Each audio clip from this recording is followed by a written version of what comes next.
He was fired from the band he helped start, arrested for pointing a gun at his wife, and yelled in a drunken rage backstage. The next morning, he went on stage and played a beautiful piece. The whole room was silent after that. That was Dickey Betts, the untamable artist of the American South. He wrote Ramblin Man, the only Allman Brothers band hit to make it into the Billboard Top 10, and Jessica, a wordless symphony that made the world realize that Southern rock had real emotional depth. He also burned every bridge. He gave up relationships, fame, and friends to live and play music the way he thought was right. If Duane Allman was the band's fallen angel, Betts was their living soul. She was hurt, rebellious, and hard to control. He played the guitar as if he were telling the story of his own life. There were no words, just one riff, and you could feel the pain, loneliness, and desire in every note. This is Dickey Betts' story. He was a genius who didn't hold back, a rebel who never gave up, and an artist whose music lives on even though he died quietly in 2024. Also, are you sure that hearing a song is enough to really understand a legend? Childhood. Betts was born in West Palm Beach, Florida, on December 12, 1943. But that's not where he was made. That's where he grew up. There was a small farming town on the southwestern coast of Florida. There were endless orange fields, red dust flew off the dirt roads, and time seemed to stand still. There was always music from the American South in the air, even though his family wasn't rich or well known. His father was a quiet, heavy drinker who did odd jobs and played the mandolin and banjo at community events.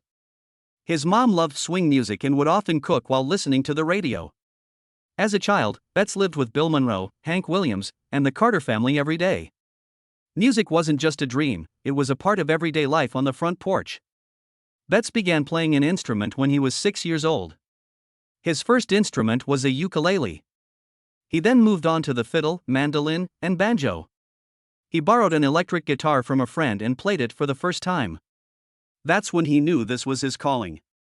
Little Dickey would take his guitar outside to the porch every afternoon and play the same songs he heard on the radio over and over. He didn't learn how to read music from anyone. He heard and felt things to learn. He had the spirit of an artist from a very young age. Not the dreamy, delicate kind, but the street-smart kind who needs music to stay alive. Just as early, it was clear that he was rebellious, stubborn, and hard to control. Betts didn't like rules. He quit a church music class once because they made him play by the book. People don't tell me I'm in tune when I play music. In a rare interview about his youth, he said, I play to feel alive. There were no major family deaths, but Betts' childhood wasn't a happy one either. He was raised in a society that taught men to be strong, tough, and never weak. Any feelings that were there were to be poured into a glass or a fist. Betts, though, took a different way. He let out all of his feelings on the guitar. That was the only place he didn't feel bad about being soft, remembering, hurting, or dreaming. He quit school when he was 16 not because he failed but because it didn't teach him what he needed to learn. He started playing in bands in the Tampa Bay area, like the Jokers, the Soul Children, and the Second Coming. These bands played in bars, clubs, and county fairs all over the area. Someone once told him, I played at a bar where people brought guns, but no one shot while I played Sweet Home Alabama. They didn't say anything. That's when I knew music could help me get through it. At the time, no one would have thought that the kid from Bradenton with long hair who wore leather jackets and high boots would be the start of a musical movement in a style that didn't even have a name yet. A way of playing the guitar that no one had ever named. Betts didn't need a name, though. He only needed a guitar, a stage, and some southern wind to blow on his shirt after each song. Even though southern rock wasn't born yet, its spirit was already taking shape. In the hot Florida summers, early nights spent drunk, and the first riffs Dickey Betts played on a stolen guitar, the spirit was already singing. Early in their work. Before Dickey Betts' name showed up on the cover of Southern Rock Legends, he was just a hired gun who played guitar in bar bands, local touring acts, and dive bars where his music often had to fight with the sound of drunk people laughing and popping beer bottles. He honed his skills in dusty, rough-edged venues, though places that didn't have labs or sound engineers and where music lived or died in real time. In the 1960s, Betts played with bands like the Jokers and then the Second Coming, a trippy rock band from Florida. It was with this band that he started to play with dual harmonies and long stretches of improvisation. None of the band members were well known, but Betts quickly became known as the best guitarist in the Southern underground scene. To top it all off, he knew how to make a solo into a story. His music was a mix of rock, blues, and country. It was during this time that Betts met Barry Oakley, a young bassist known for his strong groove, who would change his life. Oakley became more than just a close friend, he also connected Betts with Duane and Greg Allman, two brothers who were looking for something bigger. After a failed run with the band Hourglass in California in 1969, Duane Allman went back to the Deep South. They were determined to make a band that wasn't quite blues or rock but could do something different. Betts and Allman were different, but they made each other better. Duane knew he had found the right man after just one jam session. One was brave and smart, and the other was deep and thoughtful. They didn't try to be better than each other. When they played, it was like two halves of the same spirit moving together without colliding. The new band was officially formed in March 1969 in Jacksonville, Florida. It had Greg Allman on vocals and keys, Barry Oakley on bass, Butch Trucks on drums, and Jai Johanni and Jima Johansson on drums. They called themselves the Allman Brothers Band because Duane came up with the idea, but Dickey Betts was always an important part of the group. For Betts, this group wasn't just a band, it was like a second family. His wild side could run wild in this place, and he could play 10-minute jams without anyone cutting him off. On stage, he and Duane were the first guitarists to use harmonies, which are two rhythmic lines that flow together like two rivers. This sound would become a signature of Southern rock.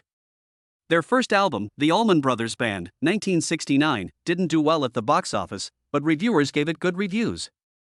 The jazz-influenced track In Memory of Elizabeth Reed, which was written by Betts, quickly became one of the band's live wonders. It was the first thing Betts said. He wasn't just a musician, his music told stories. In a rock world split between California psychedelia and the British invasion, Betts's quiet architecture helped the Allman Brothers Band find a third way. They brought the grit, melancholy, and pride of the American South to the stage. During the 20-minute jams at Fillmore East and in songs like Dreams and Revival, Dickey Betts helped start a whole new era in American rock music.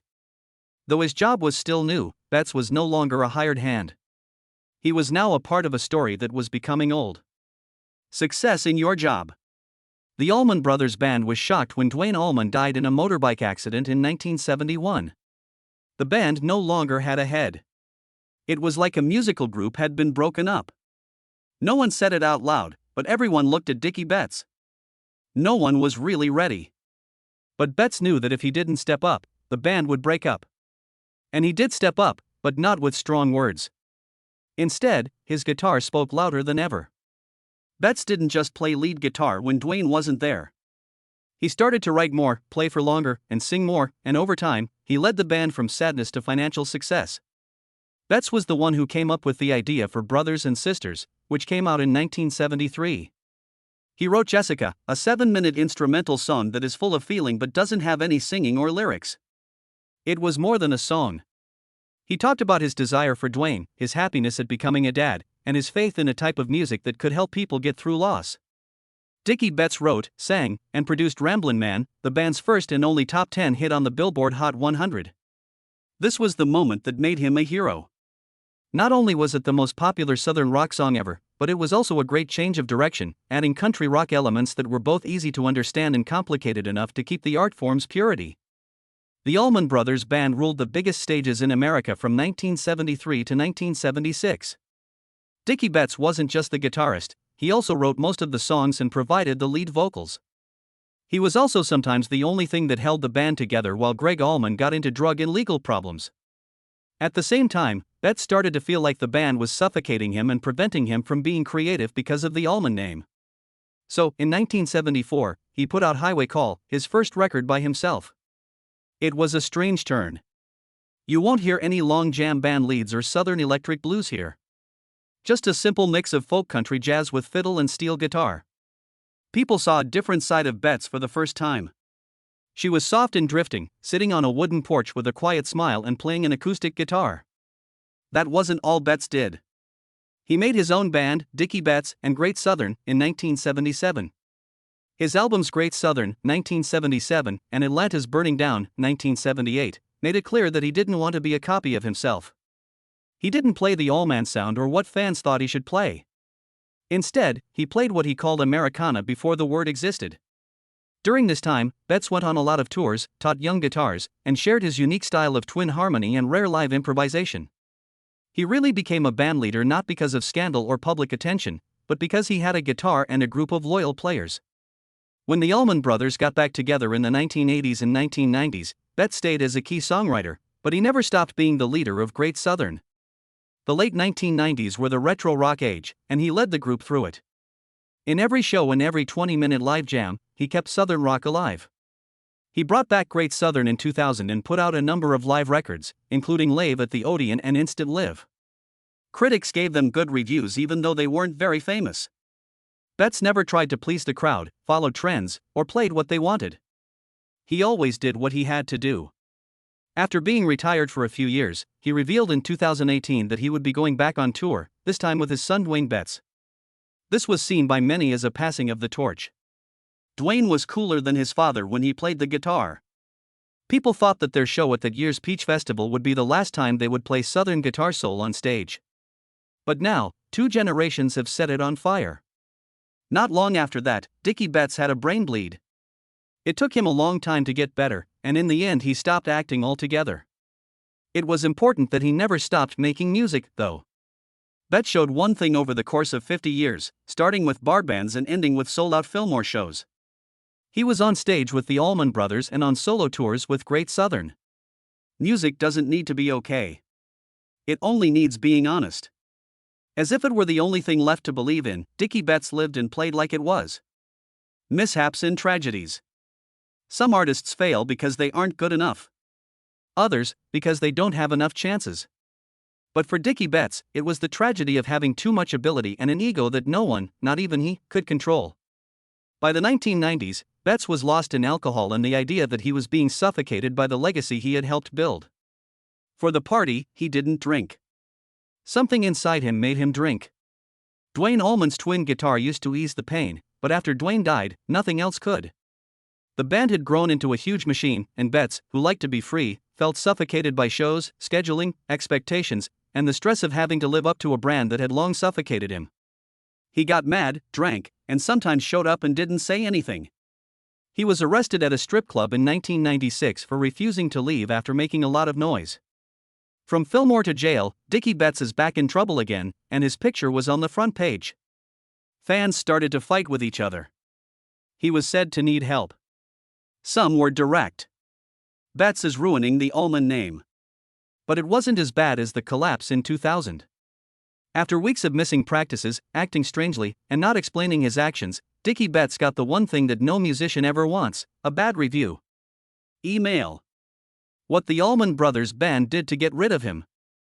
There was no call or meeting. He wasn't looked at by anyone. He only got a piece of paper telling him that the band would continue the summer tour without him. The person who wrote the band's biggest hit, Ramblin Man, and who kept the Allman Brothers going after Dwayne's death. This is the person who called Gregg Allman my brother on stage and is now officially no longer in the band he helped start. He didn't say anything. Betts went to court. A lot of reporters came. Fans made lines. People chose to side with Gregg or Dickey. Some people said it was one of the worst betrayals in American rock history. Some said it was a fitting end for a man who couldn't keep himself in check. For Betts, he just said, "I wasn't the problem. They were still around because of me." Soon after, the Allman Brothers went on tour again, but this time without Jessica, Blue Sky, or that wild, unexpected edge. They were better put together and tighter, but they were missing something that only Betts could add: the feeling that the music was being played by someone who had been through it. Betts played on tour with his own band for many years after that. But the old spark never really came back. His audiences shrank, and the news stopped writing about him. People who used to stand next to him were now standing alone. He still played Jessica, the tune that won a Grammy. Now, though, it wasn't a happy song. It was a voice from someone who had been forgotten by everyone. Betts did not die from taking too much. He didn't lose his mind. He didn't kill himself. But in a business where artists are both praised and panned for being on time, he turned into a shadow of himself, even though he was still alive, playing, and singing. Dickey Betts' death wasn't caused by a single accident, wound, or fall. His disaster came slowly, didn't stop, and hurt a lot. He realized that the world he helped build had changed and no longer had room for him. He lived with it, carrying his guitar forward in a quiet, angry way. You shouldn't say sorry, beg, or look back. Life in general. Over time, though, Betts' drinking and drug use got worse, and their life together became more like a war. In 1996, Donna called the cops to their house, which was the most shocking story. In the report, she said Betts had aimed a gun at her head in a fit of rage after using drugs and cocaine. Donna refused to appear, so the case was never brought to court. However, the event left a permanent mark on his personal life. Donna was arrested in 2017 for pointing a gun at a group of schoolkids playing sports near their house. This was a scandal that brought up the family's past of violence. Betts never left her, though. It was like they were stuck together in a trench together until the very end, even though there were no more fights to win. Even though Betts had several bad marriages and was always in a lot of trouble, he never lost his love for his children, especially his son Dwayne Betts, who was named after his musical brother Dwayne Allman, whom Betts once called his soulmate. Dickey Betts was the kind of musician that no one could manage. No one could stay with him for long when they were in love. Betts was married 5 times. He seemed to attract women with his passion and talent, and they were mesmerized by the tender spontaneity that came out when he played the guitar. But over time, his impulsivity, sudden anger, and the long, cold silences that followed his drinking binges wore them down. Betts's early women were not well known, but people who knew him well said that when he loved with all his heart and gave the other person everything he had, holding nothing back. He may have been that way because all of his early marriages ended in tears, anger, and courtrooms full of bad words. When he got married for the 4th time, things changed. She was married to him. A woman with a strong will who wasn't easily scared. Donna wasn't just his wife. In the late 1980s and early 1990s, she went on the road with him. She was his tour manager once, and they got into a fight on stage when she told him to put down the bottle before a show. The first few years were tough. One was a fiery artist and the other was a woman who wouldn't give in. Dwayne Betts wasn't just a kid, he was taking over. When Dwayne played, wrote, and walked around on stage, he seemed to represent the young Dickey, who was still full of dreams and hadn't been crushed by reality yet. It didn't look like Betts was a nice and loving dad. He didn't tell everyone, "I love you." In 2018, Betts looked at Dwayne with pride and quiet feeling as the two of them performed Blue Sky and Ramblin Man together on stage. That look said everything that needed to be said. After having a stroke in 2022, Betts stayed out of the public eye for the most part. Donna took care of him, and Dwayne carried on the family heritage of singing. In the months before he died, Betts didn't act or fight, and the weight of his fame didn't bother him. He had a quiet life with his small family, watching his son continue the path he had started. Even though Dickey Betts tried hard, he failed at getting along with women. He hurt people he cared about. He broke up relationships that seemed impossible to end. He never ran away from any of it, though. He was always honest in love, just like he was in song. That raw, painful honesty made him a real, memorable person, not just to his fans, even if it didn't make him happy in the long run. But to those who loved him, then turned away, and then came back. Legacy and influence. Dickey Betts never needed an official tribute show or to be ranked #1 on the charts over and over again to show how valuable he was. There is no one else like him in the history of American rock, especially Southern rock. He didn't just write a hit as the main author for Ramblin Man. He made a song for the Free South. Each and every American with roots in the country could recognize themselves in this song. When Jessica plays the instrumental that won a Grammy, you don't just hear a guitar, you see a wide open sky, a journey that never ends, and the soul of a traveler who only fits in the music. Betts was the first person to combine a Gibson Les Paul guitar with 5-string banjo phrasing and traditional blues structures. This made a type of Southern rock that was a mix of jazz and country. It wasn't a battle when he and Dwayne Allman played guitar together. It was like two souls moving together. Later musicians, such as Warren Haynes, Derek Trucks, Charlie Starr of Blackberry Smoke, and even John Mayer, have looked up to Betts as an example of the rough and smooth American guitar style. He was also one of the few singers who made it through all of the changes within the Allman Brothers band. With sudden deaths and court disputes, but each piece still has a Southern feel to it. He didn't use any stage effects, electronic tricks, or creative tricks in any of his songs. People could understand every word Betts said while playing his guitar. A theory, a way of life, play from the heart, and never give in to be liked were some of the things that he taught us. During a time when the market controls everything, Dickey Betts was brave enough to go against the grain and accept flaws as long as they were real. He became a role model for all independent artists because he was so honest. Betts may have left behind the most important thing, and it's not on vinyl records. It's in the breath of modern people. His son Dickey Betts is more than just a famous name. His father taught him how to play music the right way, with heart, southern pride, and no airs. Now, Dwayne and the Allman Betts Band are the brightest lights in southern rock. They bring Dickey Betts' impact into the 21st century without changing what it is. No big claims and no book. Dickey Betts left behind music that says it all. It's complicated but free, angry but emotional, deeply personal but able to reach millions of people. Not only does that tradition live on, but it also grows and changes with every note of blue sky that still sounds. Last few years. Dickey Betts never went back on stage after having a stroke in 2018 that needed emergency brain surgery. He lived alone in Osprey, Florida, in a quiet house on the water where the sound of the waves replaced cheers and the guitar next to his bed became his last friend. No longer did he go on tour or stand under the lights of a stage, but he still liked to sit on the porch and look out at the water, where he used to fish when he was younger. His neighbors said they saw him singing old songs and mumbling melodies that were never released. He would also sit there for hours without speaking, as if he were talking to someone who had died a long time ago. After a long fight with chronic obstructive pulmonary disease and memory loss, Dickey Betts died on April 18, 2019. He died right where he had decided to spend the rest of his life, with his wife, children, grandchildren, and the music that would never end. He was 80 years old. There wasn't a big tribute or a flood of tweets from famous people. But for people who really loved music, it was the day that the Southern guitar lost its last honest voice. He didn't leave behind fame. It was honest music, which is something that not all artists are brave enough to do. He never gave in, followed the crowd, or changed his way to fit in. He also never said sorry for what he did in the past. He made things, loved, fought, and grieved in his own way. Then he walked away like a tired traveler, without making a fuss or asking for praise. It was never easy to love Dickey Betts. He was complicated, emotional, and easy to get wrong, both in music and in real life. But for people who were willing to wait and really listen, every note he played and every choice he made, even the ones that turned out to be wrong, had a quiet honesty to them. He did not make a huge company. He did not make a brand. He didn't leave behind a big plan. But he also left behind the sound of a Southern guitar. It wasn't loud or polished, but it was so full of feeling that it stopped you in your tracks. There is a time when everything has to be perfect, staged, and go viral. Betts decided to live like he was living in a different time. He left the gaps, knots, and scars in his songs because that was the only way for the music to be real. Also, pay a little more attention if you listen to Ramble. Today.